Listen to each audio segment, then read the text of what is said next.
વિરાટ news ચેનલમાં આપ સૌનું સ્વાગત છે। બગદાણામાં ગુરુ પૂર્ણિમા અવસર નિમિત્તે આજે સમી સાંજથી જ પદયાત્રીઓ અને ભાવિક ભક્તોની બાપાના દર્શનાર્થે ભીડ જોવા મળી હતી।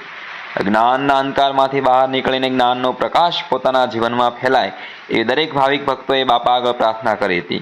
આ ઉપરાંત ગુજરાતના મુખ્યમંત્રી ભૂપેન્દ્રભાઈ પટેલ પણ ગુરુ પૂર્ણિમા નિમિત્તે બગદાણા પહોંચ્યા હતા અને હેલિપેડ ખાતે તેમનું ભવ્યથી ભવ્ય સ્વાગત કરવામાં આવ્યું હતું। ત્યારબાદ ભૂપેન્દ્રભાઈ પટેલે બગદાણા બાપા સીતારામના દર્શન કરીને આરતી ઉતારી હતી અને બાપા સીતારામને પ્રસાદ ધરાયો હતો।